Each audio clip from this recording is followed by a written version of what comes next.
This video is audio content only. It does not contain any video footage or images. If you are expecting visual content, please be aware. This is intentionally provided in an audio-only format. We recommend listening to the audio rather than watching the screen. Thank you for your understanding. Welcome to this exploration of effective altruism, a philosophy and movement that asks a powerful question. How can we do the most good with the resources we have?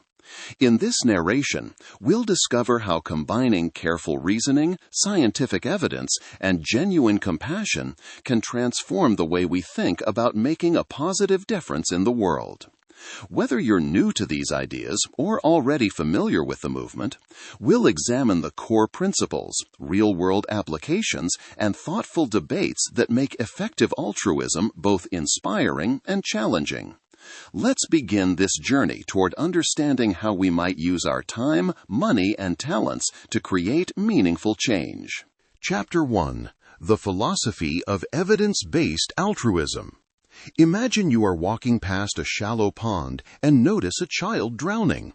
You could easily wade in and pull the child to safety, but doing so would ruin your expensive new shoes. Would you save the child? The answer seems obvious. Of course you would save the child. The life of a child is worth far more than a pair of shoes, no matter how costly. Now imagine a different scenario. You receive a letter in the mail from a charity working in a poverty-stricken village overseas. The letter explains that with a donation of $1,000, you could save a child's life by funding life-saving medical treatment.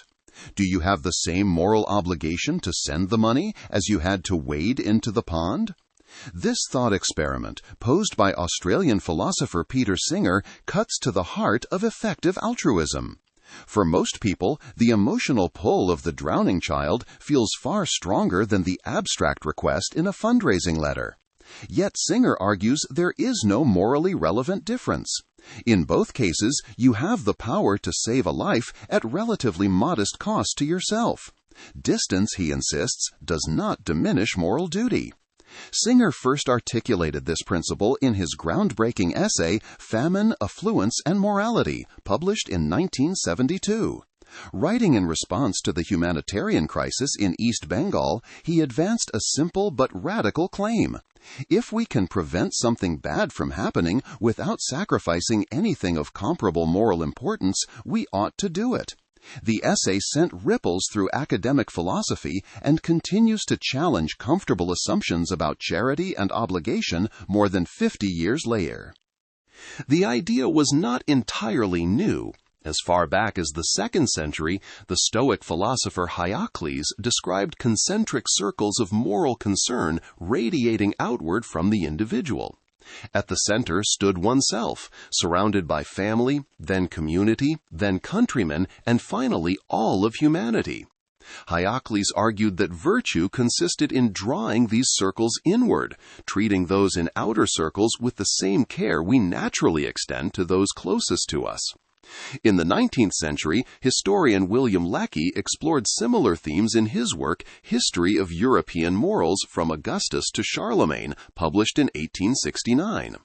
Lecky documented how moral consideration had gradually expanded over centuries, from small tribes to larger nations, and eventually to broader conceptions of universal human dignity. The pattern seemed clear. Moral progress meant extending our circle of concern. By the late 19th and early 20th centuries, some thinkers began to push this circle beyond humanity itself. In 1897, Edward Payson Evans published Evolutional Ethics and Animal Psychology, arguing that humans needed to move past anthropocentric thinking that placed humans in a category fundamentally separate from all other beings. A few years later, in 1906, J. Howard Moore wrote The Universal Kinship, making the case for what he called sentientist philosophy, the idea that moral concern should extend to all sentient life based on our shared evolutionary origins.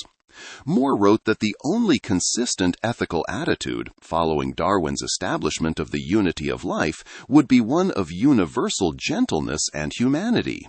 Peter Singer brought these threads together in his 1981 book, The Expanding Circle, which gave its title to this concept of progressive moral inclusion.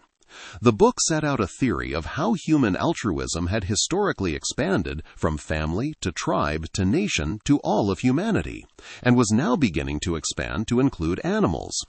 Singer proposed that the only justifiable stopping point for this expansion was the point at which all beings whose welfare could be affected by our actions were included within the circle of altruism. But Singer went further than his predecessors in a crucial way. He insisted that once we acknowledge our obligations to distant strangers or to animals, we face a second question: how can we help most effectively? This question of effectiveness would become central to what eventually crystallized as the Effective Altruism movement. The movement took institutional form in 2009 when Toby Ord, an ethics researcher at Oxford, his wife Bernadette Young, a physician in training, and fellow philosopher William MacAskill launched Giving What We Can. The organization encouraged people to pledge at least 10% of their lifetime income to fight global poverty. The figure was inspired by religious traditions, like the Jewish practice of Ma'aser Kasafim and the Islamic practice of Zakat, though Ord insisted there was no religious motivation behind it. He personally planned to give away everything he earned above roughly $28,000 a year, the median after-tax salary in the United Kingdom. Ord's focus from the beginning was on identifying charities that saved the maximum number of lives per dollar donated. This emphasis on measurable impact distinguished the new movement from traditional approaches to charity. Rather than simply encouraging people to give more, effective altruism asked people to give better. The philosophical foundation came from utilitarian ethics, a school of thought holding we should act to maximize overall well-being. The utilitarian tradition stretches back to philosophers like Jeremy Bentham and John Stuart Mill in the 18th and 19th centuries. But effective altruism represents a particularly rigorous and systematic application of utilitarian principles to real-world decision-making. At its core, utilitarianism makes a straightforward claim. All else being equal, it is better to help more people than fewer people, to reduce more suffering than less suffering, to create more happiness than less happiness. As the early 20th century philosopher G.E. Moore put it, our duty can only be defined as that action which will cause more good to exist in the universe than any possible alternative. This sounds reasonable in the abstract, but applying it reveals uncomfortable truths. Some interventions help 100 times as many people as others when given the same resources. In some cases, the difference is even more dramatic. Consider a study comparing different strategies to reduce the spread of HIV and AIDS. The research measured the number of years of healthy life that could be saved by donating $1,000 to different interventions. The best strategy, educating high-risk groups, was estimated to be 1,400 times more effective than the worst approach. 1,400 times! This means that $1 spent on the most effective intervention did as much good as $1,400 spent on the least effective one. Or take another example. Training a guide dog to support a blind person costs around $60,000. But it costs only $40 to fund cataract surgery that can cure an adult of blindness. For the cost of training one guide dog, you could restore sight to over 1,000 people. Both interventions address blindness. Both involve sincere people working hard to help. But one produces literally 1,000 times more impact than the other. These dramatic differences forced uncomfortable questions. If we truly care about helping people, how can we justify choosing interventions that help one person when we could help 1,000? The traditional response to charitable giving had been that any donation is generous and good. The effective altruism movement suggested this was not enough. Good intentions matter, but outcomes matter more. This led to the development of systematic frameworks for evaluating charitable interventions. One of the most important came from the charity evaluator GiveWell, founded in 2007 by Holden Karnofsky and Eli Hassenfeld. Most charity evaluation at the time focused on metrics like the percentage of donations spent on program expenses versus administrative overhead. The thinking was that a charity spending 95% on programs and only 5% on overhead must be better than one spending 80% on programs and 20% on overhead. But this missed the crucial question: what were those programs actually accomplishing? GiveWell introduced a different approach. Instead of just looking at financial ratios, they investigated the actual impact of charitable interventions using the best available evidence. They sought out randomized controlled trials, the gold standard of scientific research, and other rigorous studies to determine which programs genuinely improved lives and by how much. Rather than assuming all poverty interventions were roughly equal, they measured outcomes systematically. They used metrics like quality-adjusted life years, or QALYs, which account for both the length and quality of life gained from an intervention. This allowed for more nuanced comparisons. An intervention that saved a life was worth more QALYs than one that merely improved quality of life. But an intervention that prevented years of suffering also had measurable value.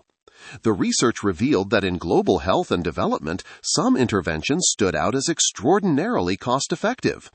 GiveWell discovered that while many aid interventions don't work, some, like providing insecticide-treated bed nets, can save a child's life for about $5,500 on average.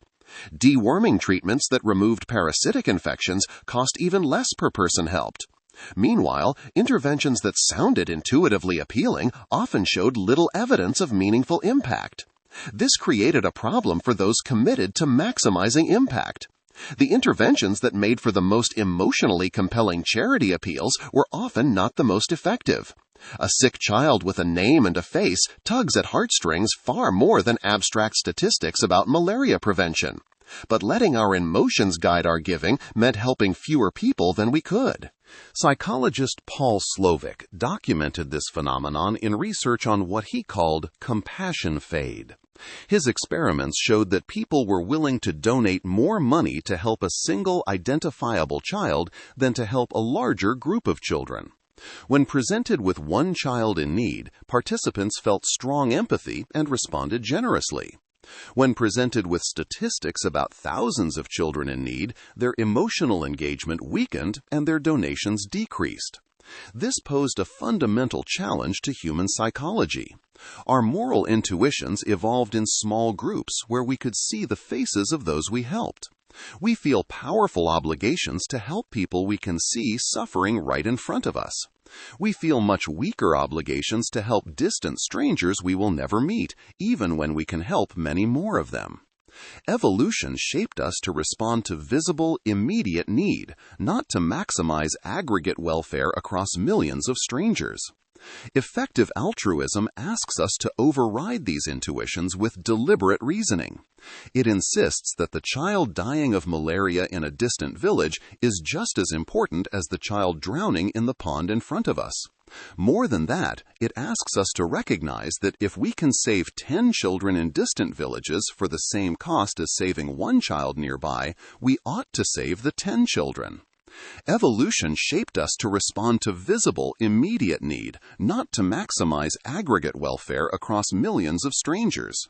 Effective altruism asks us to override these intuitions with deliberate reasoning.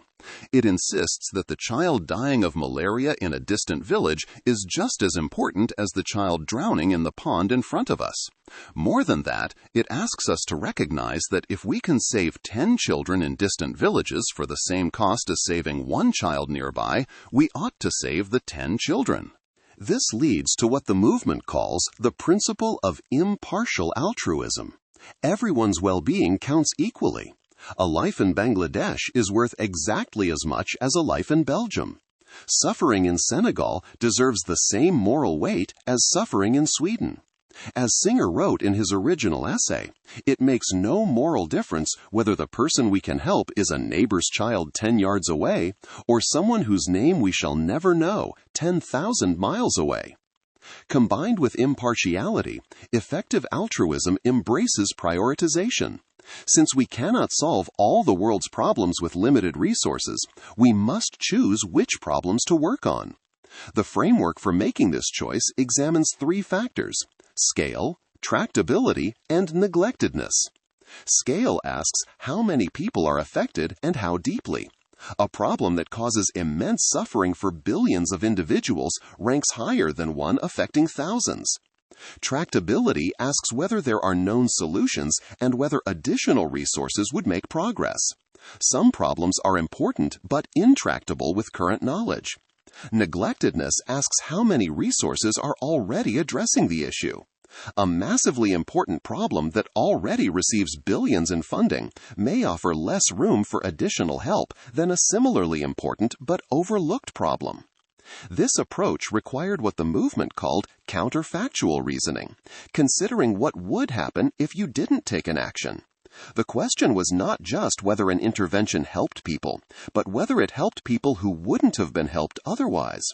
This focused attention on gaps and opportunities rather than merely on visible need. The framework led effective altruists to focus on areas where the gaps between importance and current efforts were largest. Extreme poverty topped many lists because, while global poverty received substantial aid funding, the most cost-effective interventions remained dramatically underfunded. In 2015, over 700 million people lived on less than $1.90 a day, yet relatively simple interventions like malaria nets and deworming treatments could transform lives at minimal cost. Animal welfare emerged as another priority area through similar reasoning. Over 80 billion land animals were slaughtered annually for food, and between 1 and 2.7 trillion fish were killed each year. The vast majority lived in factory farms under conditions of extreme confinement and suffering.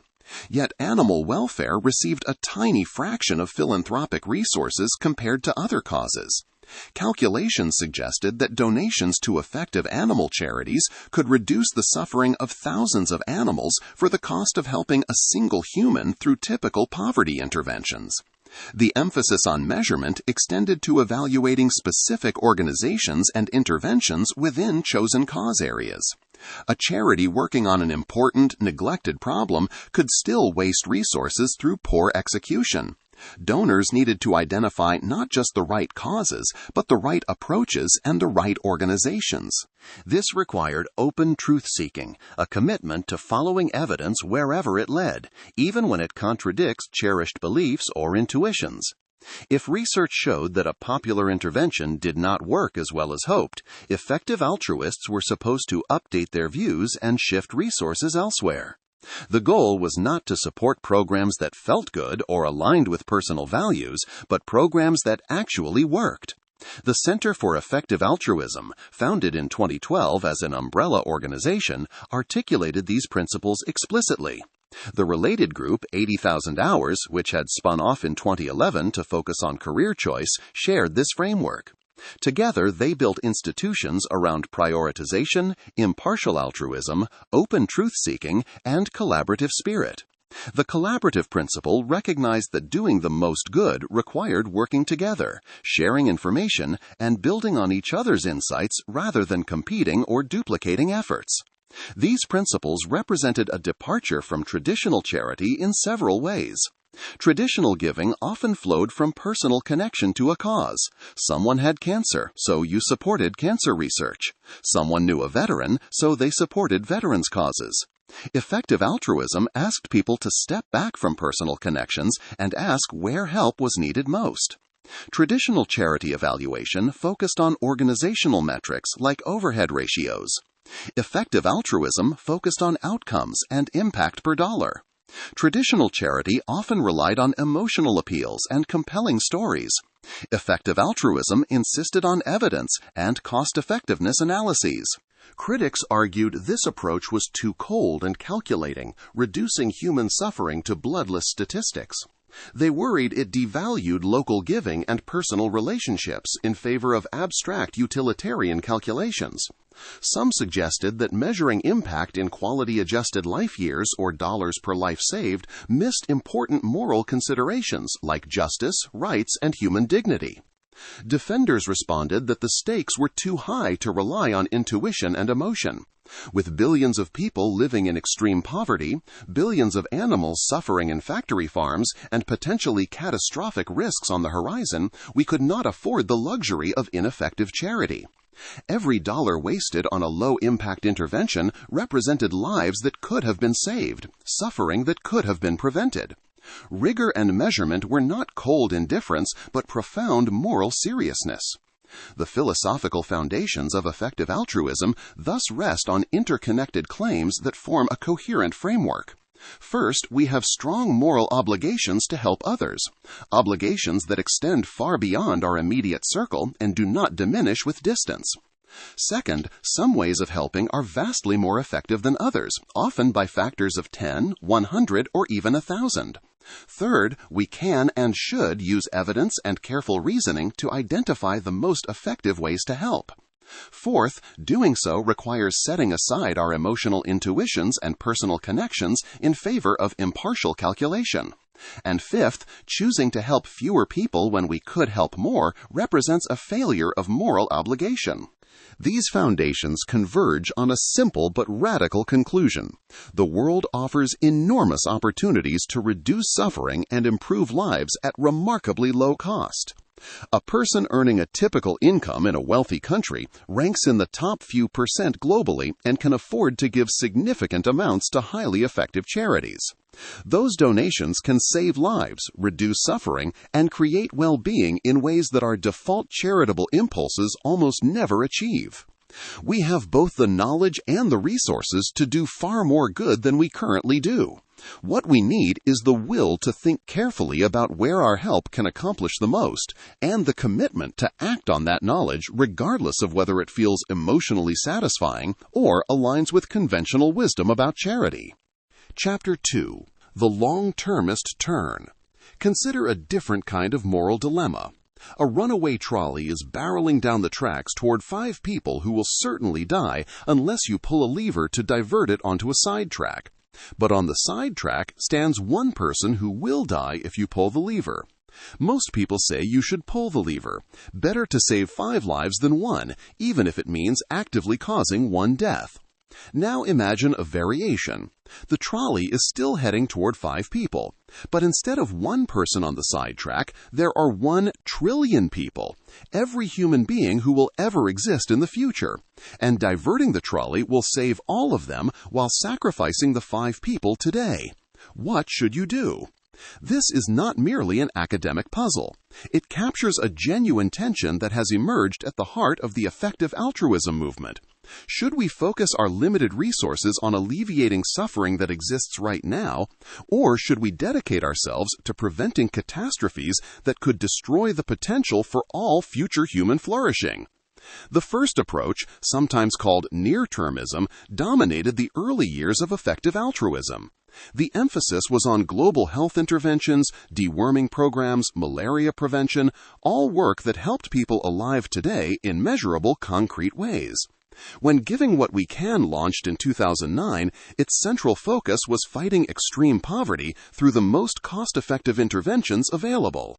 But even in those early days, some thinkers were already looking further ahead. A small group of researchers began asking unsettling questions about humanity's long-term future and the catastrophic risks that might threaten it. Their concerns would eventually crystallize into a philosophical stance called Longtermism, the view that protecting and improving the long-term future should be a key moral priority of our time. Toby Ord became increasingly preoccupied with these questions. In 2020, he published The Precipice, Existential Risk and the Future of Humanity, arguing that we live at a uniquely dangerous moment in human history. For the first time, our technological power has grown to the point where we could accidentally extinguish ourselves or permanently destroy our potential for a flourishing future. Ord suggested that the people of the future may be even more powerless to protect themselves from the risks we impose than the dispossessed of our own time. His colleague William MacAskill expanded on these themes in What We Owe the Future, published in 2022. The book advanced a striking claim about the moral weight of future generations. MacAskill argued that distance in time is like distance in space. The welfare of people who will exist thousands of years from now matters just as much as the welfare of people alive today. Given that humanity might survive for millions or even billions of years if we avoid catastrophe, and given that advances in space colonization could allow for vastly larger populations than exist today, the total number of future people could be staggeringly large. How large? McCaskill and other long-termists like to throw around eye-wateringly big numbers. If humanity survives for just 1 million more years at current population levels, that means roughly 75 trillion people will live and die, about 10,000 times more people than are alive today. If we eventually spread to other planets and solar systems, the numbers grow far larger still. Some calculations suggest the potential for quadrillions or even quintillions of human lives. Though, as Nick Bostrom noted, what matters is not the exact numbers, but the fact that they are huge. This creates what long-termists see as a staggering moral imperative. If our actions today determine whether those trillions of potential future people get to exist and flourish, even a tiny change in the probability of human extinction or permanent stagnation carries enormous moral weight. Reducing the chance of extinction by even 0.1% would mean protecting billions of future lives. The argument follows a straightforward utilitarian logic. If we want to do the most good, we should focus on whatever interventions create the most total well-being across all people who will ever exist. Since future people vastly outnumber present people, and since their interests count equally, protecting the future should dominate our moral calculations. $1 spent reducing existential risk, the reasoning goes, could be worth far more than $1 spent on even the most cost-effective global health interventions, because it protects not just people alive today, but countless generations to come. But what exactly are these existential risks that demand such urgent attention? The long-termist community has identified several categories of threat. Some are familiar dangers that have been with us for decades. Others represent emerging risks from cutting-edge technologies. Nuclear war ranks among the most well-known existential risks. The development of thermonuclear weapons in the mid-20th century gave humanity its first real capacity for self-destruction. During the Cold War, the world came terrifyingly close to nuclear exchange on multiple occasions. In 1962, during the Cuban Missile Crisis, President Kennedy estimated the odds of nuclear war at somewhere between 1 in 3 and even. Disaster was averted through a combination of skill, restraint, and sheer luck. On other occasions, malfunctioning early warning systems nearly triggered launches that could have escalated into full-scale war. In one incident, Soviet officer Stanislav Petrov received computer reports of incoming American missiles, but decided, against protocol, not to report the attack up the chain of command. He was correct. The warnings were false alarms caused by sunlight reflecting off clouds. His calm judgment under pressure may have prevented nuclear war. Though the Cold War ended, thousands of nuclear weapons remain on hair-trigger alert. Regional conflicts between nuclear powers like India and Pakistan pose ongoing risks. Accidental launches remain possible. Even a limited nuclear exchange could kill millions directly and potentially trigger nuclear winter, a catastrophic cooling of the global climate from smoke and debris blocking sunlight. A full-scale nuclear war could threaten human survival itself. Pandemics represent another category of existential risk, one that gained newfound urgency during COVID-19.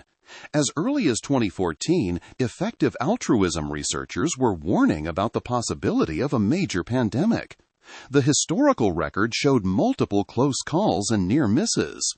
The 1918 influenza pandemic killed somewhere between 50 and 100 million people worldwide.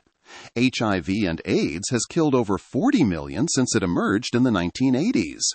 Outbreaks of diseases like SARS, MERS, and Ebola were contained, but only through rapid response and, again, luck. What worried pandemic researchers was not just natural disease emergence, but the possibility of engineered pandemics.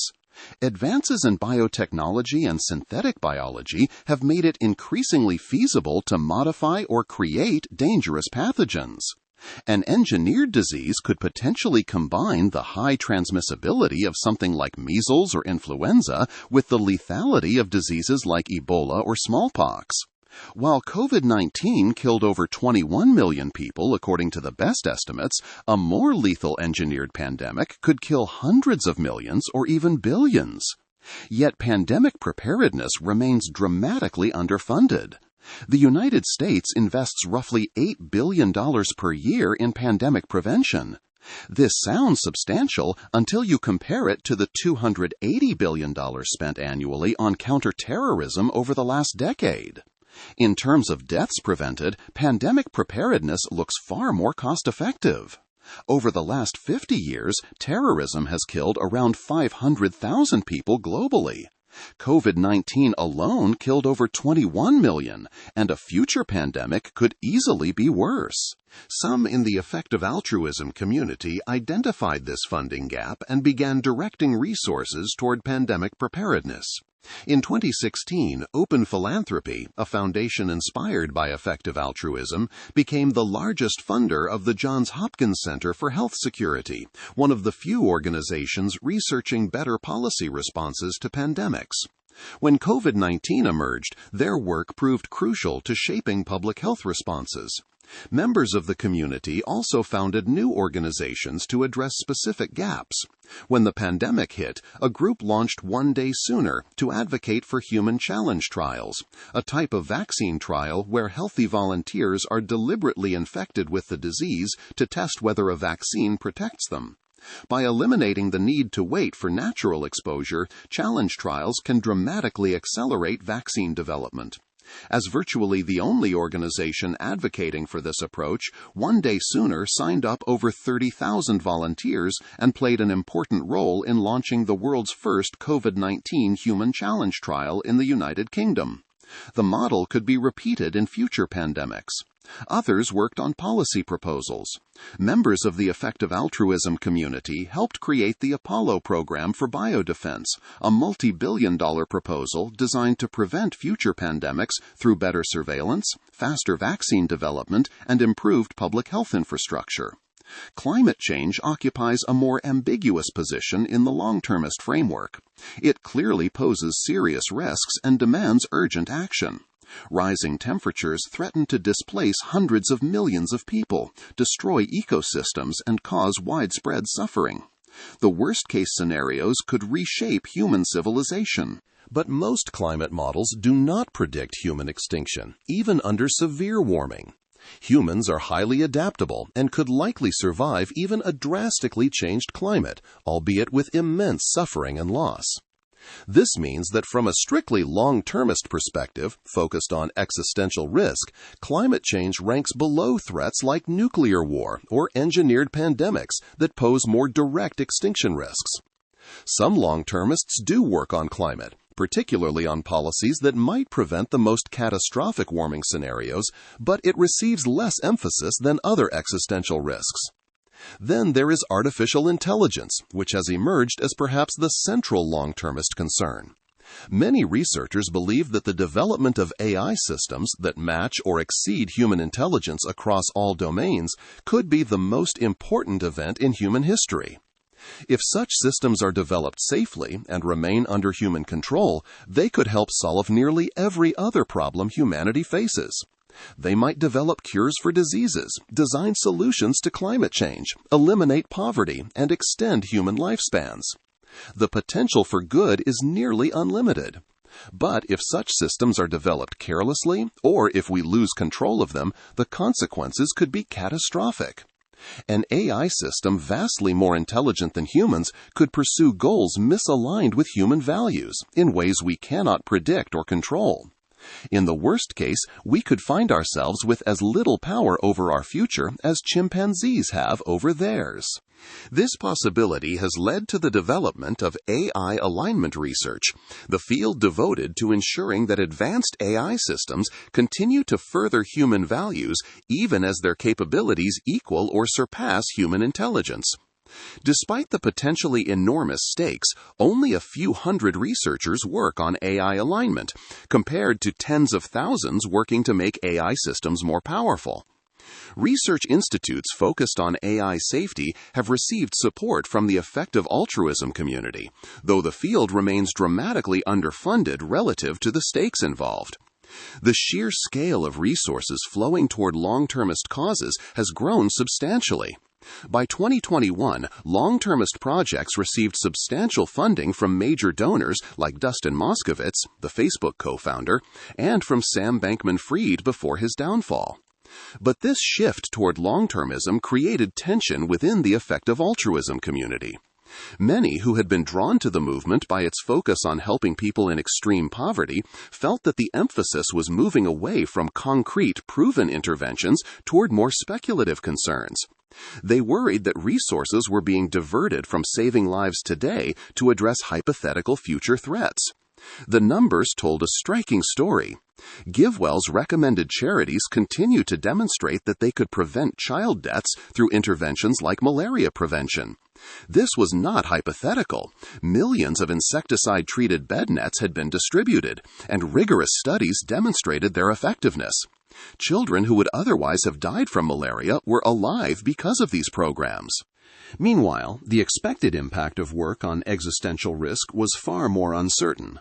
No one could say with confidence exactly how much a given intervention reduced the probability of catastrophe, or even precisely how large those probabilities were to begin with. The whole framework required accepting a long chain of speculative reasoning.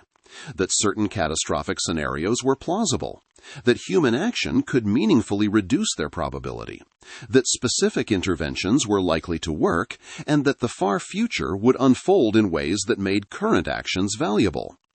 Yet research suggested that people's behavior often diverged from their stated priorities. A comprehensive meta-analysis examining how people donate found that individuals may perceive themselves as effective altruists focused on impact, but in practice they give more like empathic donors responding to emotional appeals. When researchers manipulated how effective a charity appeared, the effect on donations was remarkably weak. But when they measured actual effectiveness and presented that information, the correlation with giving was much stronger. This disconnect between self-perception and behavior raised questions about whether even committed effective altruists truly prioritized impact over emotional connection. Critics within effective altruism pointed out that this reasoning violated some of the movement's core principles. Effective altruism had distinguished itself through its emphasis on rigorous evidence and measurable impact. But existential risk work often lacked both. There were no randomized controlled trials of pandemic preparedness interventions. No one could run experiments on preventing AI catastrophes. Much of the case rested on theoretical arguments and subjective probability estimates rather than hard data. Some researchers pushed back against what they saw as an excessively narrow long-termist focus.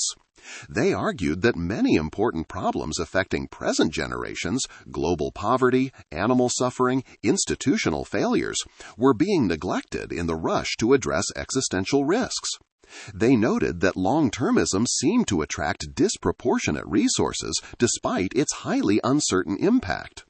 There was also a deeper philosophical concern. The utilitarian logic behind long-termism led to some uncomfortable implications. If preventing even a small probability of extinction mattered enormously because it protected trillions of future lives, then it might be worth sacrificing large numbers of present people to reduce existential risk. One researcher noted that achieving even a very small reduction in existential risk, say a 0.0001% reduction, might be worth more than saving 1 billion people today, though they added that nobody in the effective altruism community openly endorsed such an extreme conclusion.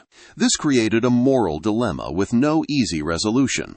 On one hand, if you took seriously the idea that future people mattered equally to present people, and that there could be vastly more future people than present people, then long-termism seemed to follow logically. How could we justify spending resources on present needs when those same resources could protect exponentially larger numbers of future people? On the other hand, this reasoning led to the absurd conclusion that we should sacrifice nearly everything for the future. It meant we should care more about preventing tiny probabilities of future catastrophe than about concrete suffering happening right now. It risked treating real people alive now as mere instruments for bringing about an abstract, hypothetical future that might never arrive. Some effective altruists tried to navigate this tension by working on interventions that helped both present and future generations. Pandemic preparedness fit this description. It protected people alive now from disease outbreaks while also reducing long-term catastrophic risk. Some climate interventions similarly addressed both current harms and existential threats. Some researchers argued that improving institutions and decision-making capacity helped across both time frames. But the fundamental tension remained unresolved. Eli Hassenfeld of GiveWell articulated one perspective when he emphasized that effective altruism was not merely a mathematical exercise.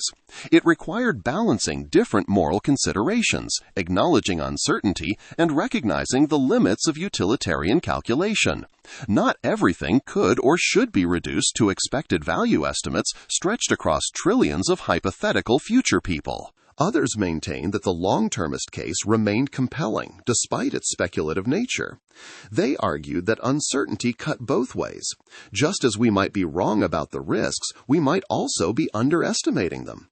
Given the stakes involved, even highly uncertain efforts to reduce existential risk deserved serious resources. The debate revealed a fundamental question about the nature of moral obligation. Do we owe more to the child dying of malaria today, whose suffering is real and whose death can be prevented with certainty, or to the trillions of potential future people whose existence depends on our success in navigating existential risks? Is it more important to save lives we can count, or to protect a future we can barely imagine? For some in the movement, the answer was clear: help the real child suffering now. For others, the mathematics demanded focusing on the vastly larger numbers of future people. And for many, the honest answer was that they genuinely did not know how to weigh these competing obligations against each other. This tension between present and future, between the concrete and the speculative, between proven interventions and uncertain but potentially astronomical impacts, would continue to shape the effective altruism movement in the years ahead. It represented not just a strategic question about where to allocate resources, but a deep moral puzzle about the nature of our obligations across time. Chapter 3. Racing Towards Superintelligence. In 2014, a professor of philosophy at Oxford named Nick Bostrom published a book called Superintelligence: Paths, Dangers, Strategies. The book examined a question that most people had never seriously considered. What happens when machines surpass humans in general intelligence? The work became a New York Times bestseller, an unusual achievement for an academic text filled with careful reasoning about hypothetical scenarios involving advanced artificial intelligence. Bostrom's book arrived at a moment when AI capabilities were advancing faster than almost anyone had predicted. Just a few years earlier, leading researchers thought it would take decades before AI systems could reliably recognize images or translate between languages with any competence. Then suddenly, breakthroughs in machine learning upended those timelines. Systems began achieving human-level performance on tasks that had seemed impossibly complex. By the early 2020s, AI systems could engage in limited conversation, solve college-level mathematics problems, explain jokes, generate photorealistic images from text descriptions, and write functional computer code. None of this had been possible even 10 years before. The progress was not gradual and incremental. It came in sudden leaps as researchers discovered new architectures and training methods that unlocked capabilities no one had anticipated. Then, in November 2022, OpenAI released ChatGPT, and the trajectory of artificial intelligence entered public consciousness in an entirely new way. Within days, millions of people were using a system that could write essays, debug code, answer complex questions, and engage in surprisingly coherent dialogue. The technology that had seemed like a distant concern to most people suddenly felt immediate and transformative. Within 2 months, ChatGPT had reached 100 million users, becoming the fastest-growing consumer application in history. The release triggered an acceleration that made previous progress look slow by comparison. Competing labs rushed to release their own systems. Anthropic launched Claude. Google released its Gemini models. Meta made its Llama models freely available.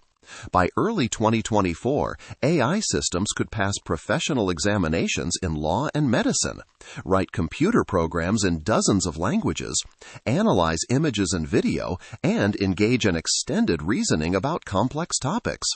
The capabilities that had taken decades to emerge were now advancing month by month. The leading AI laboratories, OpenAI, DeepMind, and Anthropic, shared a common ultimate goal: to develop artificial general intelligence, or AGI. This meant AI systems that match or exceed human performance across essentially all cognitive tasks. This was not some distant science fiction dream. The researchers running these labs genuinely believed they were on a path to achieving AGI, possibly within years rather than decades. The leading AI laboratories, OpenAI, DeepMind, and Anthropic, shared a common ultimate goal: to develop artificial general intelligence, or AGI. This meant AI systems that match or exceed human performance across essentially all cognitive tasks. This was not some distant science fiction dream. The researchers running these labs genuinely believed they were on a path to achieving AGI, possibly within years rather than decades. What would such achievement mean? According to standard economic models, once AI systems can perform at human levels across all domains, technological progress could accelerate dramatically. Instead of waiting for human researchers to make slow, incremental advances, AI systems could potentially conduct research themselves, designing better AI systems in turn. This could trigger what some called an intelligence explosion, a rapid cascade of self-improvement leading to systems far beyond human cognitive abilities.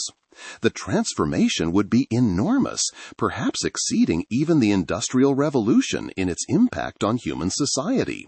If handled well, advanced AI could bring extraordinary benefits. Imagine AI systems that could design cures for every disease, solve climate change, eliminate poverty, and extend human lifespans indefinitely. The potential for such abundance animated many researchers in the field. But this same transformation carried profound risks. The challenge was ensuring that AI systems, even as they became vastly more capable than humans, would continue to act in ways aligned with human values and interests. This challenge had a name: the AI alignment problem. The alignment problem sounds deceptively simple at first. You build an AI system and give it goals that match what you actually want. You tell it to cure cancer, or reduce carbon emissions, or maximize human flourishing. Then the system pursues those goals. What could go wrong? The answer, as alignment researchers had discovered, was almost everything. The difficulty lay in specifying goals precisely enough that an extremely intelligent system could not find perverse ways to technically satisfy them while violating their spirit. This was not a hypothetical concern invented by pessimistic philosophers. It reflected a genuine challenge that already appeared in current AI systems, just on a smaller scale. Consider a simple example that researchers often use to illustrate the problem. Imagine you create an AI system and give it the goal of making you smile. A current AI system might show you funny videos or tell you jokes. But a sufficiently advanced system might realize the most reliable way to make you smile is to paralyze your facial muscles into a permanent smile, or to stimulate the relevant neurons directly, or to modify your brain so you find everything delightful. Technically, this achieves the stated goal, but it completely violates the intent. These examples illustrated a deep challenge. When you give goals to a system much smarter than yourself, that system may find creative solutions you never anticipated. The more intelligent the system, the more opportunity it has to find clever but destructive ways to achieve its assigned objectives. Alignment researchers called this phenomenon instrumental convergence. Many different goals, when pursued by a sufficiently intelligent system, lead to similar instrumental subgoals. An AI system trying to cure cancer would be more effective if it acquired more resources, so it might seek to accumulate wealth and power. It would be more effective if humans could not shut it off or modify its goals, so it might try to prevent human oversight. None of these instrumental goals were explicitly programmed. They emerged naturally from the combination of high intelligence and essentially any terminal goal. The challenge was compounded by what researchers called the orthogonality thesis, the idea that intelligence and goals are independent. You could have an extraordinarily intelligent system with essentially any goal whatsoever. Intelligence was about the ability to figure out how to achieve goals, not about which goals to pursue. This meant we could not rely on advanced AI systems to automatically develop human values or common sense just by becoming smarter. Stuart Russell, one of the pioneers in AI research who helped write the standard textbook on the subject, became increasingly concerned about these problems. In his own work developing AI systems, he had seen how difficult it was to specify exactly what you wanted. Simple reinforcement learning systems, which learned by trial and error, often found unexpected solutions that technically maximized their reward function while doing something completely unintended. Russell worked with others inspired by Effective Altruism to found the Center for Human Compatible AI at UC Berkeley in 2016. The center aimed to develop a fundamentally different approach to AI development, one that built safety considerations in from the beginning rather than treating them as an afterthought. Russell proposed an alternative paradigm. Build AI systems that are fundamentally uncertain about human values and preferences, and that learn by observing human behavior and asking questions. Instead of telling the AI exactly what to optimize, you would give it a rough idea and let it figure out through interaction what you actually meant. The system would remain uncertain and would defer to human judgment when it was unsure. This approach addressed some alignment challenges but introduced others. How do you ensure an AI system learns the right values from observing humans, when humans themselves often behave in ways that contradict their stated values? How do you maintain meaningful human oversight over systems that eventually become far more intelligent than any human?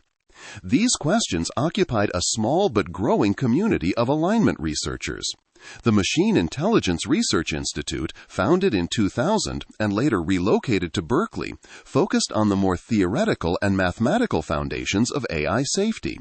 Researchers there worked on problems like how to formally specify human values, how to ensure AI systems reason correctly about the consequences of their actions, and how to build systems that remain stable and predictable even as they improve themselves.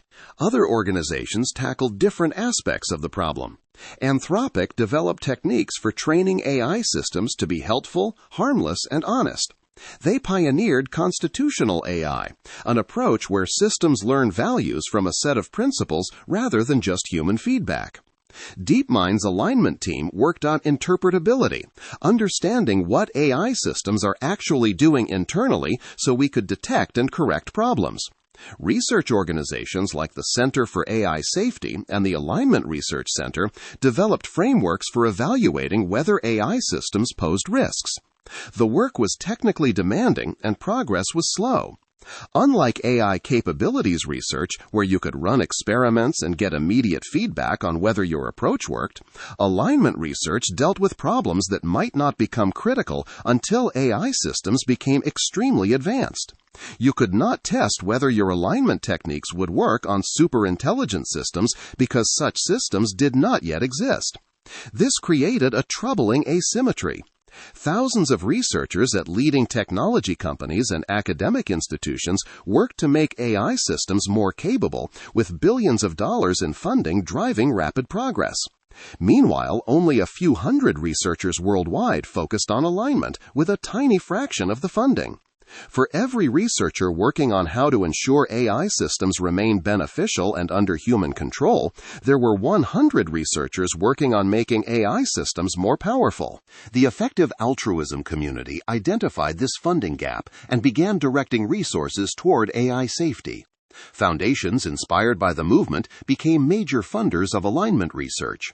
New training programs emerged to attract more researchers into the field. The Machine Learning Alignment Theory Scholars Program, or MATS, offered structured mentorship for people interested in technical alignment work. Blue Dot Impact ran online courses introducing thousands of people to AI safety. Organizations like 80,000 Hours helped people transition their careers toward working on alignment. Yet fundamental problems remained unsolved. How do you specify human values precisely enough to embed them in an AI system? How do you maintain meaningful oversight over systems smarter than any human? How do you prevent AI systems from manipulating or deceiving humans? How do you ensure that self-improving systems remain stable and predictable? Some researchers suggested that these problems might be unsolvable, that there was no way to safely create AI systems vastly more intelligent than humans. The only solution, in that view, was to not build such systems at all, to deliberately limit AI development, or to establish international agreements preventing the creation of superintelligent AI. But this seemed politically implausible. The military and economic advantages of advanced AI were too large for countries to voluntarily forego the technology. The disagreement about whether alignment was possible, whether AI development should continue, and how much time remained, created divisions within the AI safety community. But nearly everyone agreed on one central point. The development of artificial general intelligence would be one of the most consequential events in human history, and we were not remotely prepared for it. This lack of preparation showed in how current AI systems were developed and deployed. Companies released powerful AI systems to millions of users after limited testing, discovering unexpected behaviors and failure modes only after deployment. Systems exhibited biases, generated false information, and occasionally behaved in ways their creators found surprising. These were relatively minor problems with current systems, but they hinted at deeper challenges that would only grow more severe as AI became more capable. The timeline for when these challenges would become critical remained deeply uncertain. Some researchers thought advanced AI was still many decades away. Others pointed to the rapid recent progress, the leap from GPT-3 to GPT-4, from DALL-E to Midjourney, from narrow chatbots to general-purpose assistants, and suggested it could arrive within years or at most a couple of decades. No one really knew. For those in Effective Altruism who had come to see AI alignment as the highest priority, the situation felt urgent. The field was racing ahead with capabilities. The alignment problem remained largely unsolved. The number of researchers working on safety was growing but remained tiny compared to the scale of the challenge. The timeline for when these challenges would become critical remained deeply uncertain. Some researchers thought advanced AI was still many decades away. Others pointed to the rapid recent progress, the leap from GPT-3 to GPT-4, from DALL-E to Midjourney, from narrow chatbots to general-purpose assistants, and suggested it could arrive within years or at most a couple of decades. No one really knew. For those in Effective Altruism who had come to see AI alignment as the highest priority, the situation felt urgent. The field was racing ahead with capabilities. The alignment problem remained largely unsolved. The number of researchers working on safety was growing but remained tiny compared to the scale of the challenge. The timeline for when these challenges would become critical remained deeply uncertain. Some researchers thought advanced AI was still many decades away. Others pointed to the rapid recent progress, the leap from GPT-3 to GPT-4, from DALL-E to Midjourney, from narrow chatbots to general-purpose assistants, and suggested it could arrive within years or at most a couple of decades. No one really knew. For those in Effective Altruism who had come to see AI alignment as the highest priority, the situation felt urgent. The field was racing ahead with capabilities. The alignment problem remained largely unsolved. The number of researchers working on safety was growing but remained tiny compared to the scale of the challenge. Researchers in the movement argued that solving alignment was not optional, not something that could be figured out later once AI systems were already superhuman. The whole point was that once you had created misaligned superintelligent systems, you would not get a second chance to fix them. You needed to solve alignment before the systems became so capable that they could resist human attempts at correction. This created a race dynamic that many found deeply troubling. If alignment was genuinely difficult and required substantial time to solve, but capabilities advanced rapidly, then by default we would end up with extremely powerful AI systems before we understood how to align them. And if we failed to develop aligned AI, the consequences could be catastrophic. In the worst case, we would find ourselves with as little control over our destiny as chimpanzees have over theirs. But the vision was not purely about preventing catastrophe. If advanced AI could be developed safely, if alignment could be solved, the positive potential was nearly limitless. Suffering could be eliminated, abundance could be achieved, human potential could be enhanced in ways we could barely imagine. The effective altruists working on AI safety were motivated not just by fear, but by an ambitious vision of a future where technology genuinely served humanity. Achieving that future required solving one of the hardest technical and philosophical challenges humans had ever faced. It required doing so under time pressure with limited resources, while powerful incentives pushed in the opposite direction. And it required getting it right on essentially the first try, since there might be no second chance to correct mistakes once superintelligent systems existed. That was the challenge that an increasing number of people in effective altruism had come to see as humanity's most critical task. Chapter 4. Living by the Numbers. When Toby Ord made his announcement in 2009, it struck many people as either admirable or absurd, depending on their perspective.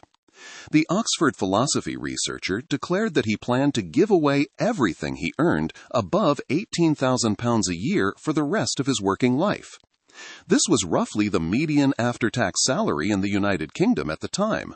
Enough to live comfortably, he reasoned, but not extravagantly. Everything beyond that threshold would go to fighting global poverty through the most effective charities he could find. Ord was not independently wealthy. He had no family fortune to fall back on. He was simply a junior academic on a modest university salary, making what he saw as a logical conclusion from his philosophical beliefs. If he truly accepted that people dying of preventable diseases in poor countries mattered as much as people near him, and if he could save lives by donating money he did not strictly need, then he had a moral obligation to do so. Over his career, Ord estimated he would donate roughly £1 million. But the radical nature of his commitment was not really about the total amount. It was about what it meant for how he would live his life. Every career decision, every raise, every opportunity to earn more would be evaluated through this framework. He was not optimizing for personal wealth or comfort or status. He was optimizing for lives saved. Others made similar commitments, some going even further, others choosing different percentages or approaches. But beyond donating money, a larger question emerged. What should you do with your career? Donating money mattered, but your career represented an even larger resource. The average person spends roughly 80,000 hours working over their lifetime. 80,000 hours! That number itself was a reminder. Your working life was not just something to endure or enjoy, but a vast reservoir of potential impact. The conventional wisdom for people who wanted to help others was straightforward. Work directly on social problems. Become a doctor and treat the sick. Join a nonprofit fighting poverty or climate change or injustice. Volunteer your time and skills for worthy causes. This path felt virtuous precisely because it involved sacrifice, earning less than you could in the private sector, devoting yourself to service rather than personal enrichment. But a new line of thinking challenged this conventional wisdom with a question that made many people uncomfortable. Was direct charitable work actually the best use of your career if you wanted to maximize impact? The answer turned out to be surprisingly often no. The reasoning drew on the same frameworks effective altruists used for evaluating charitable interventions, applied now to career choice. When deciding between paths, you needed to think not just about whether you would help people, but about the counterfactual. What would happen if you chose differently? A doctor in a wealthy country with high demand for medical training helps many people, but the marginal impact of you specifically becoming a doctor might be modest if someone nearly as qualified would take that position otherwise. This logic led to the controversial idea of earning to give. Instead of pursuing careers that felt virtuous, effective altruists should consider pursuing high-earning careers with the explicit intention of donating most of their income to effective charities. Take the lucrative job at the tech company, or consulting firm, or investment bank. Live modestly. Give away the rest.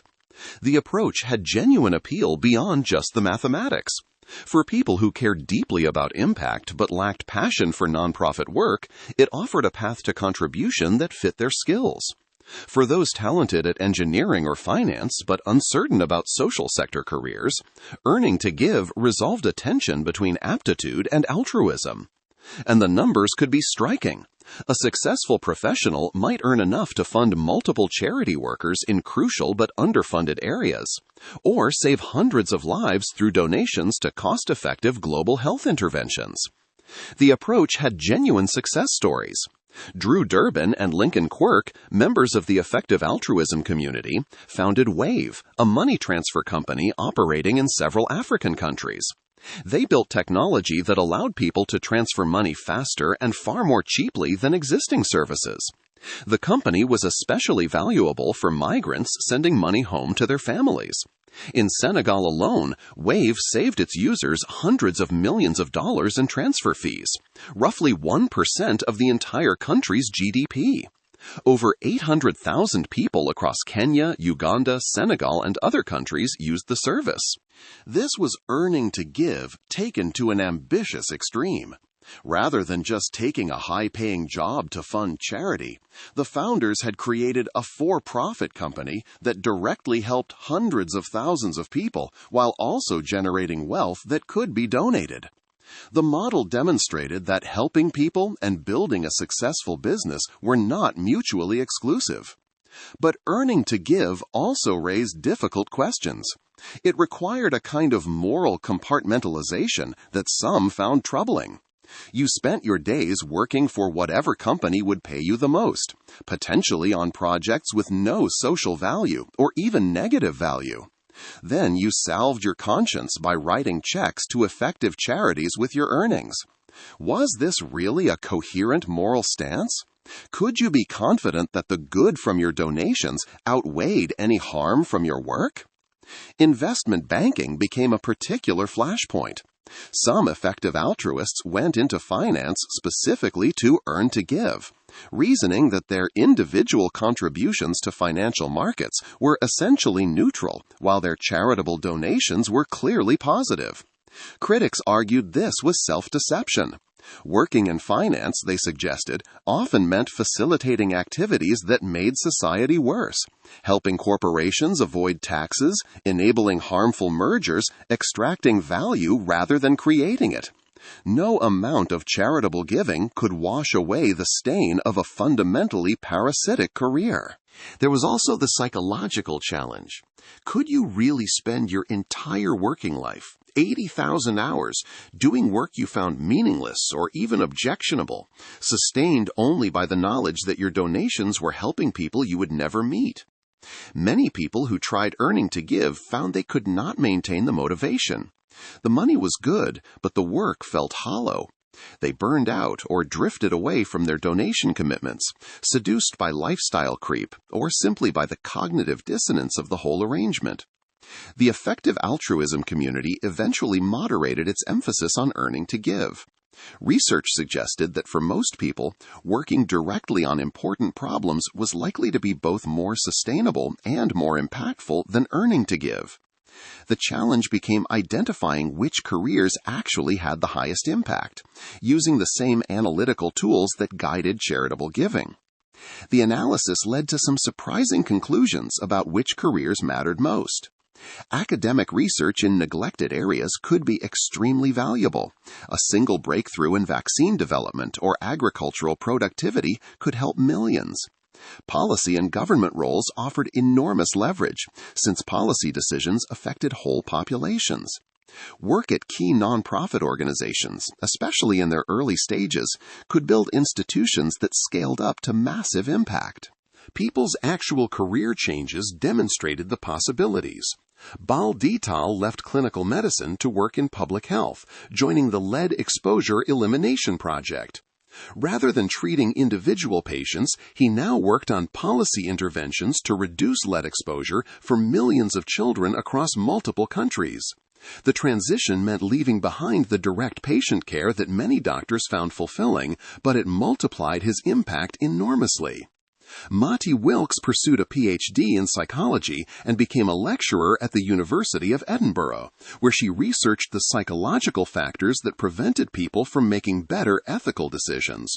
Her academic work did not directly help anyone in the immediate term, but understanding why people failed to act altruistically could inform interventions that changed behavior at scale. Others found leverage through unexpected paths. Marcus Daniel, an Olympic tennis player with 5 ATP titles, founded high-impact athletes to encourage professional athletes to donate a percentage of their earnings to effective charities. His platform and credibility as an athlete opened doors that a traditional nonprofit advocate could never access. Jenna Reedy started as a kennel manager, working directly with animals in a shelter.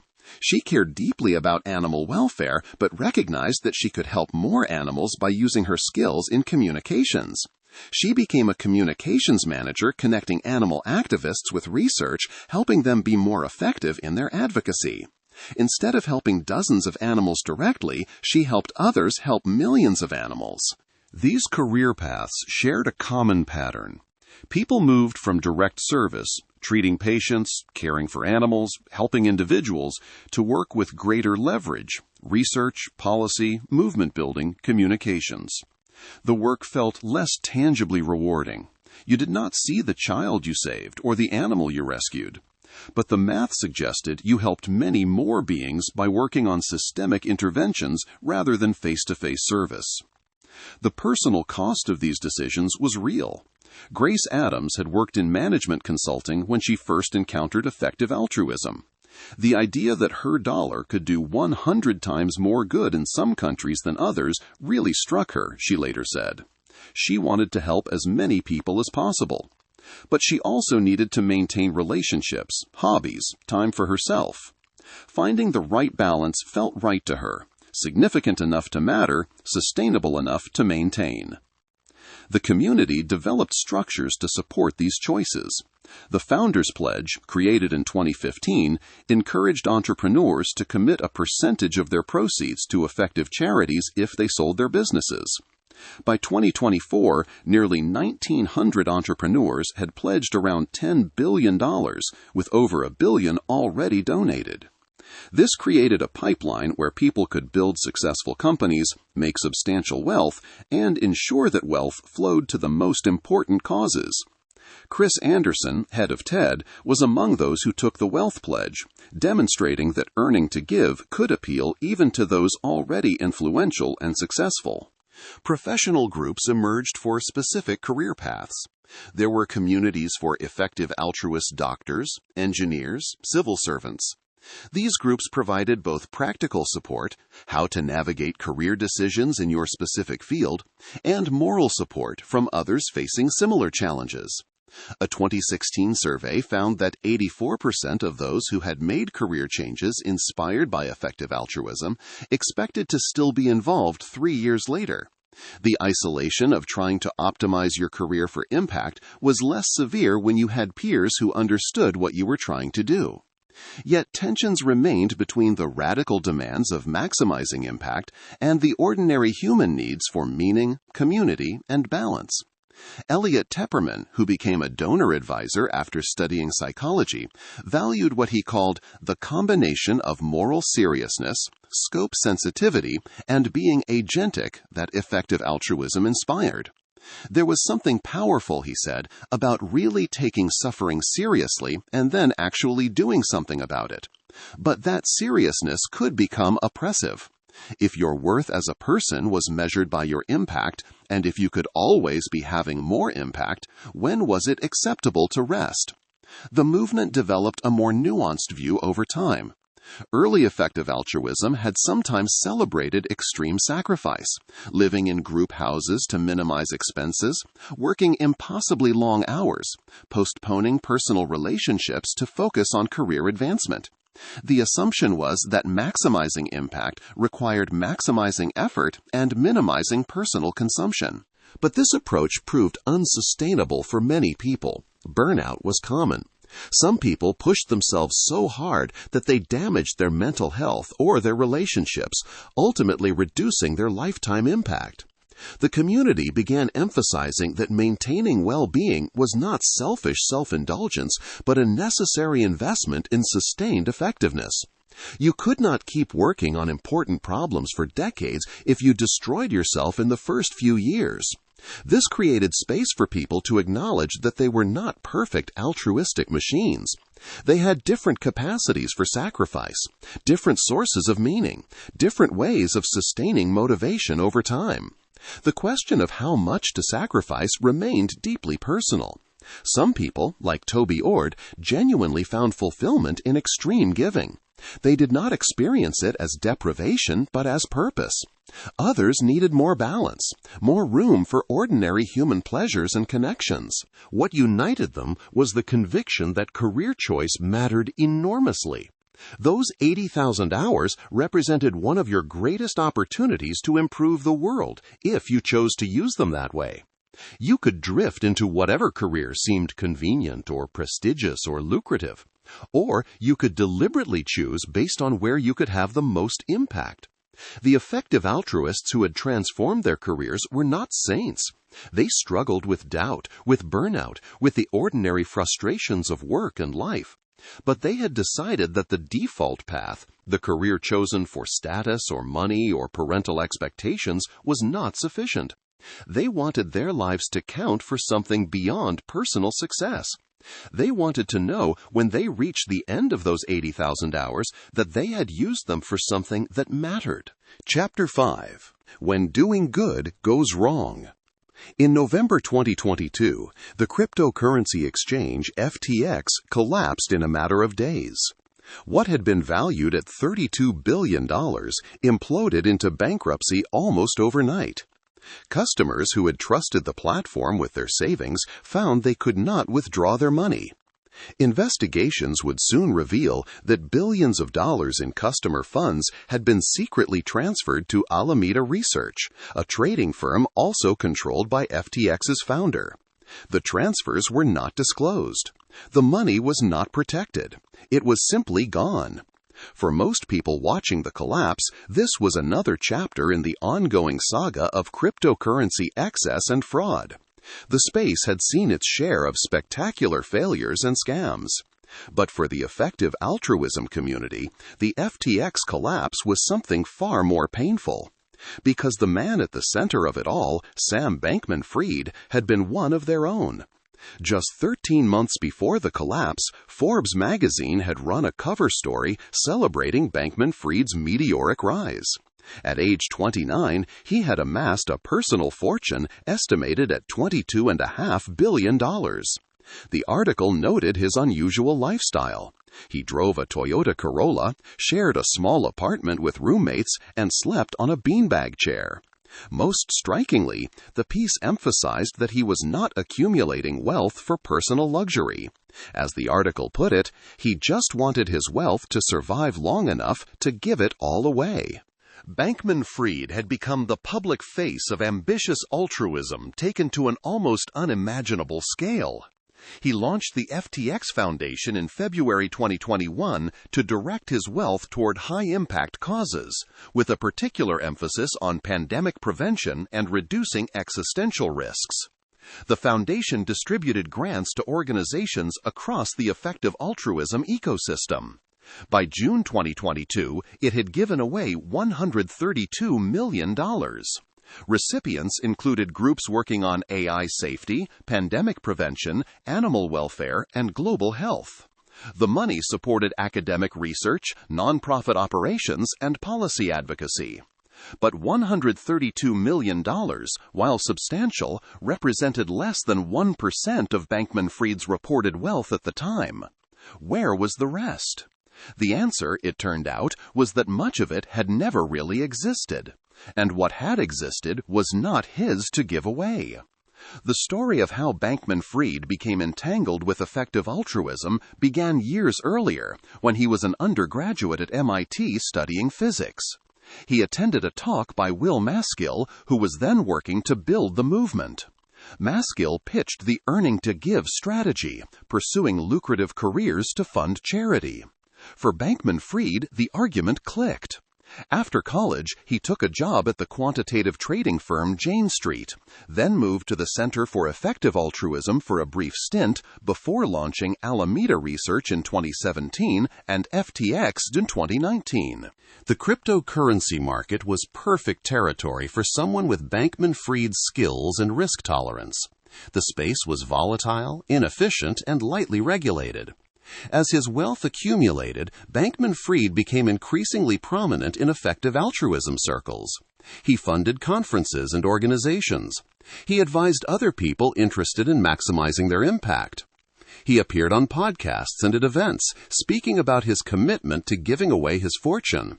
He was open about his utilitarian philosophy, saying he evaluated decisions based on expected value calculations. McCaskill and others in the movement saw Bankman-Fried as a success story worth celebrating and replicating. But there were warning signs that some people noticed and others chose to ignore. People who had worked with Bankman-Fried at Alameda Research raised concerns directly with McCaskill and other effective altruism leaders about his character, his judgment, and his willingness to take excessive risks.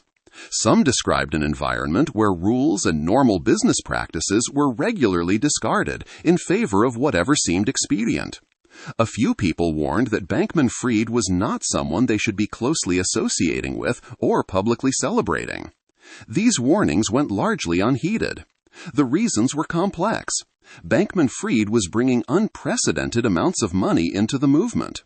Estimates suggested that over one-third of the money that had been pledged to effective altruism causes by 2021, roughly $16 billion out of a hypothetical $46 billion total, came from Bankman-Fried and his associates. Turning away from that scale of resources felt impossible when those resources could save lives and reduce catastrophic risks. There was also a psychological dynamic at work. Bankman-Fried was smart, successful, and articulate about effective altruism principles. He said the right things about wanting to maximize impact and not caring about personal wealth. It was easier to believe that the concerns people raised reflected misunderstandings or personal conflicts rather than genuine character issues. And there was the uncomfortable fact that questioning Bankman-Fried too closely might jeopardize the funding that so many organizations had come to rely on. The collapse, when it came, was swift and total. In early November 2022, questions emerged about the relationship between FTX and Alameda Research. Documents suggested that customer funds held by FTX had been transferred to Alameda without disclosure or permission. As customers tried to withdraw money from FTX, the exchange could not meet the demand. Within days, FTX declared bankruptcy. Bankman-Fried resigned. The supposed $22 billion fortune evaporated. Investigations revealed that billions in customer deposits had been improperly transferred to Alameda Research, where they were used to make risky investments and to pay back loans. The transfers violated FTX's terms of service and basic principles of financial custody. It was, in the assessment of prosecutors who would later charge Bankman-Fried, fraud on a massive scale. For the effective altruism movement, the scandal posed both practical and philosophical challenges. The practical challenge was immediate. Organizations that had received funding from Bankman-Fried or the FTX Foundation faced questions about whether they needed to return money that might have come from customer funds. Some did return grants. The movement also had to grapple with the reputational damage. What did celebrating Bankman-Fried as an exemplar say about the movement's judgment and values? But the deeper challenge was philosophical, and it turned out that this critique was not new at all. 250 years earlier, the philosopher Jean-Jacques Rousseau had written a fictional letter to someone he called Chrysophile, the lover of gold. In it, Rousseau warned about exactly the kind of corruption that would eventually ensnare Bankman-Fried. He told Chrysophile that he had difficulty seeing how anyone could accumulate great profits without deviating from their principles. Your ideas and your maxims will change along with your situation, Rousseau predicted. Upon acquiring riches, Chrysophile would do anything to protect and grow his own fortune, regardless of his original good intentions. Great wealth, Rousseau argued, disconnects people from those they claim to help. When one believes oneself above the ills of humanity, one no longer pities them in others. The parallel was striking and sobering. The very critique that effective altruism's defenders rushed to make had been articulated centuries before, long before cryptocurrency or utilitarian philosophy or earning to give. Human nature, it seemed, had not changed. Critics in 2022 were quick to draw a connection between Bankman-Fried's behavior and effective altruism's utilitarian foundations. The movement emphasized calculating expected value and choosing actions that maximized good consequences. It asked people to think carefully about impact rather than merely following conventional moral rules. Had this philosophy, taken to an extreme, enabled Bankman-Fried's fraud? The line of criticism went like this. If you believe the only thing that matters is consequences, specifically maximizing total welfare, then you might convince yourself that the ends justify the means. If diverting customer funds allowed you to make risky investments that could generate billions for effective causes, maybe that was worth the risk. If lying to regulators and investors prevented scrutiny that might slow down your wealth accumulation, maybe that was acceptable given how much good you planned to do with that wealth. Journalist Sigel Samuel posed the question directly. Did Bankman-Fried reason that the ends justified the means?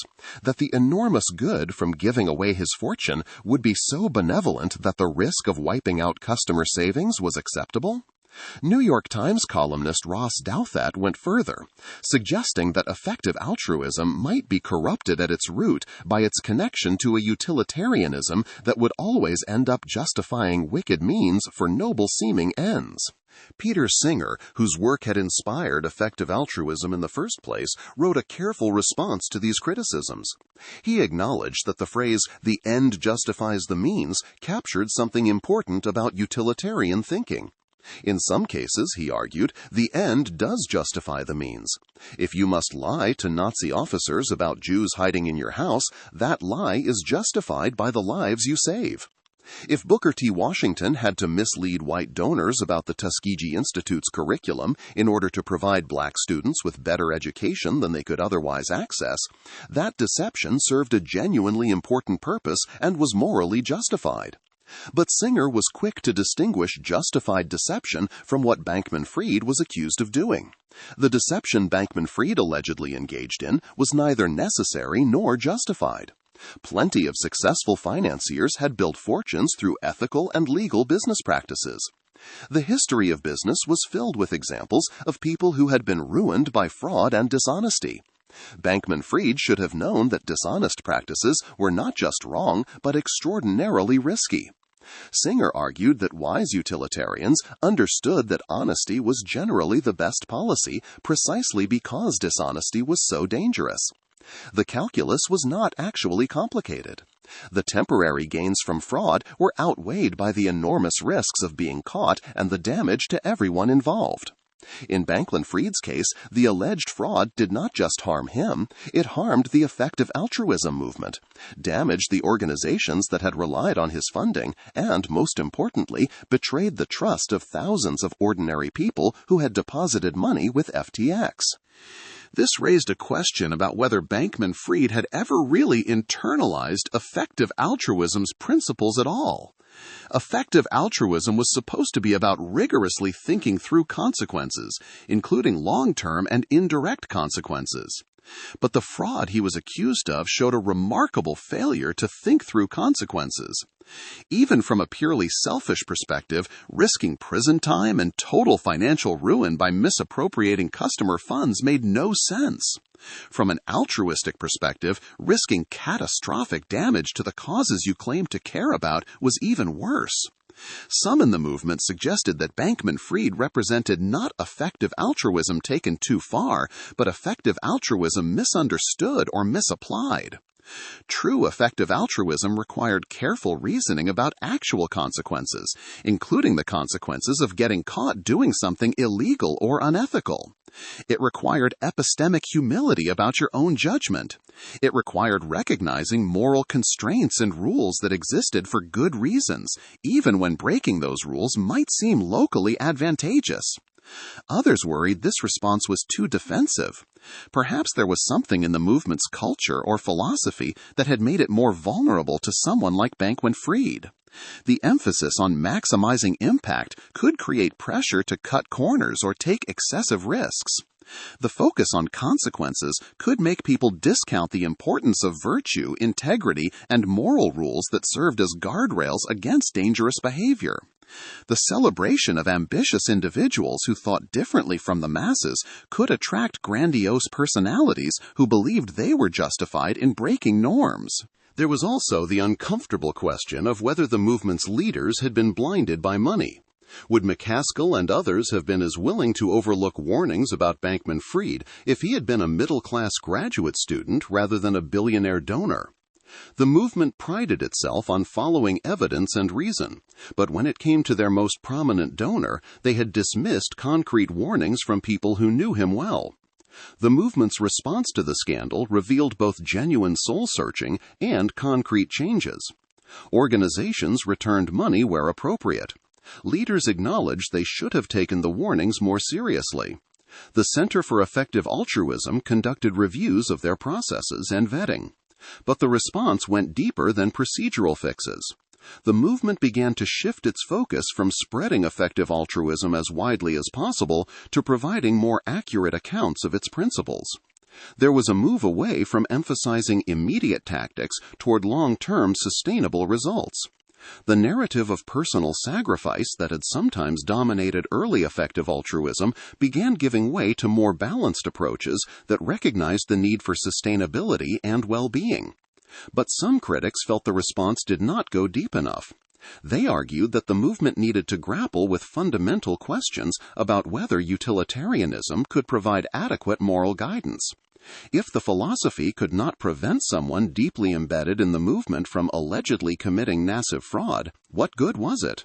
Defenders of utilitarianism argued this was unfair.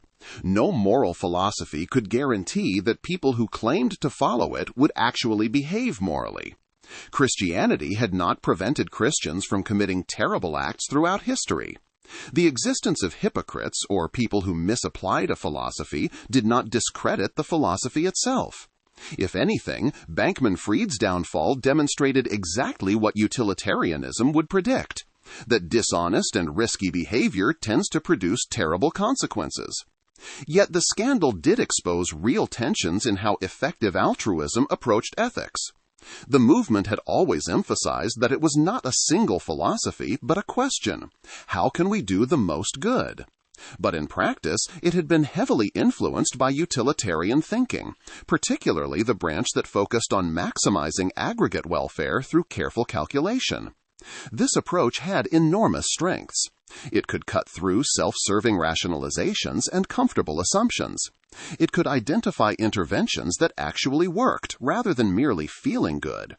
But the approach also had weaknesses that the Bankman-Fried scandal made painfully apparent.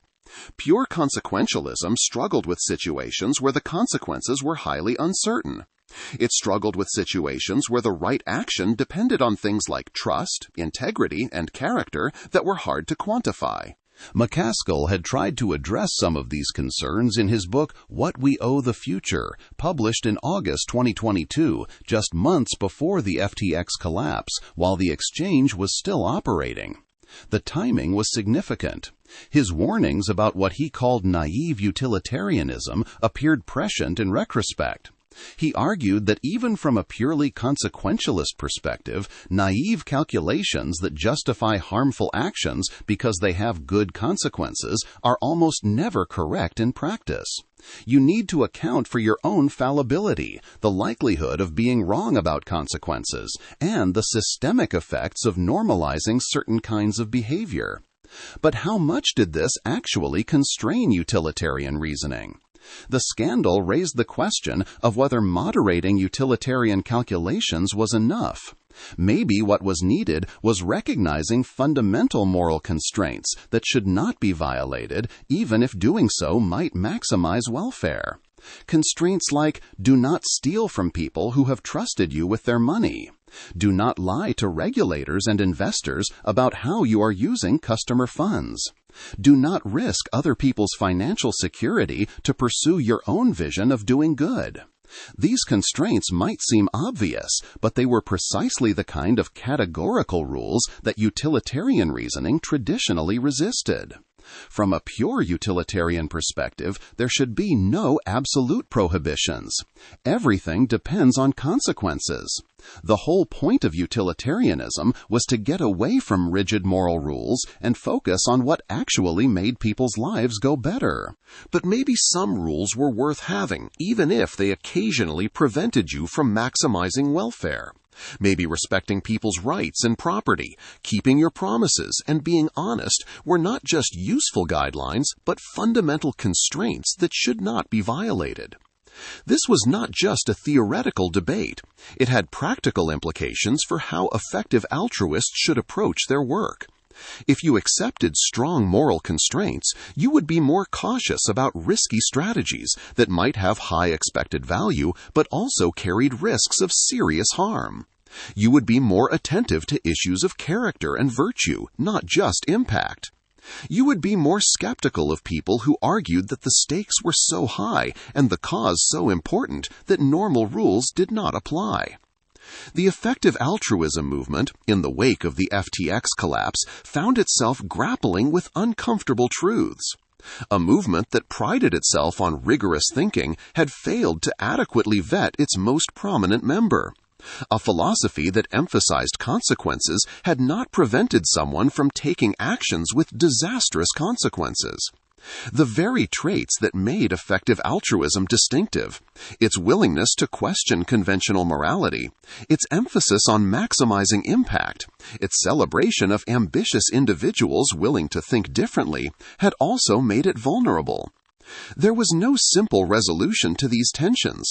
The movement could not simply abandon its utilitarian foundations without losing much of what made it distinctive and valuable. But it also could not ignore the ways those foundations, inadequately understood or applied, could lead to serious moral failures. For many in the movement, the lesson was one of humility. They needed to be more cautious about assuming they could reason their way past ordinary morality, more skeptical of grand schemes and the people who proposed them, more attentive to warning signs and character flaws, more willing to acknowledge uncertainty and the limits of their ability to calculate expected value in complex situations. The mathematics of maximizing good was necessary but not sufficient. You also needed wisdom, judgment, and a healthy respect for the ways that moral reasoning could go wrong. Sam Bankman-Fried's rise and fall would stand as a cautionary tale, a reminder that good intentions and sophisticated reasoning were not enough to guarantee moral behavior. As Rousseau had warned 2.5 centuries earlier, the path from noble intentions to corrupted actions could be shorter than anyone wanted to believe. The movement that had promised to help people do the most good possible would have to reckon with how its own principles and culture had failed to prevent one of its most prominent members from allegedly doing tremendous harm. That reckoning was painful but necessary if effective altruism was to live up to its own aspiration of genuinely making the world better. Effective altruism asks a deceptively simple question: how can we do the most good? The answers, as we've seen, lead to profound challenges. From Singer's drowning child to Bankman-Fried's downfall, the movement reveals both the power and peril of applying rigorous reasoning to moral obligations. It has redirected billions towards saving lives and preventing catastrophes, yet struggles with fundamental tensions: present versus future, measurable impact versus moral constraints, ambition versus humility. The movement's core insight remains compelling. Our choices matter enormously, and we can do far more good than we typically do. But the journey from philosophy to practice is treacherous. Good intentions require wisdom. Calculations require character. Maximizing impact requires recognizing the limits of what we can know and control. Perhaps the real lesson is this: we are called to think carefully about how to help, while remaining humble about our certainty. The question of how to do the most good has no final answer, only the obligation to keep asking it honestly. Thank you for listening.